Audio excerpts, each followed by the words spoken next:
اگر آپ فلسطین کا حال دیکھ کر پریشان ہیں، اور ظاہر سی بات ہے سب پریشان ہیں دیکھ کر، تو آپ ایک بار اس آیت کو سنیں، آپ کو بہت سکون ملے گا۔ کہہ دو کہ اے یہود، اگر تم کو یہ دعویٰ ہو کہ تم ہی اللہ کے دوست ہو اور دوسرے لوگ نہیں، تو اگر تم سچے ہو تو ذرا موت کی آرزو تو کرو۔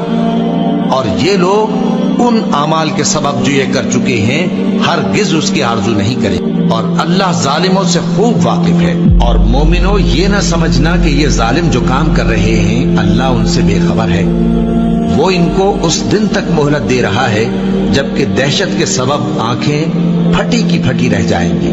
اور لوگ سر اٹھائے ہوئے میدان قیامت کی طرف دوڑ رہے ہوں گے، ان کی نگاہیں خود اپنی طرف لوٹ نہ سکیں گی۔ اور ہم نے کتاب میں بنی اسرائیل سے کہہ دیا تھا کہ تم زمین میں 2 دفعہ فساد مچاؤ گے اور بڑی سرکشی کرو گے، بس جب پہلے وعدے کا وقت آیا تو ہم نے اپنے سخت لڑائی لڑنے والے بندے تم پر مسلط کر دیے، اور وہ شہروں کے اندر پھیل گئے اور وہ وعدہ پورا ہو کر رہا۔ پھر ہم نے دوسری بار تم کو ان پر غلبہ دیا اور مال اور بیٹوں سے تمہاری مدد کی اور تم کو جماعت کثیر بنا دیا۔ اگر تم نیکوکاری کرو گے تو اپنی جانوں کے لیے کرو گے، اور اگر اعمال بد کرو گے تو ان کا وبال بھی تمہاری ہی جانوں پر ہوگا۔ پھر جب دوسرے وعدے کا وقت آیا تو ہم نے پھر اپنے بندے بھیجے تاکہ تمہارے چہروں کو بگاڑ دیں، اور جس طرح پہلی دفعہ مسجد بیت المقدس میں داخل ہو گئے تھے اسی طرح پھر اس میں داخل ہو جائیں، اور جس چیز پر غلبہ پائیں اسے تباہ کر دی۔ امید ہے کہ تمہارا پروردگار تم پر رحم کرے، اور اگر تم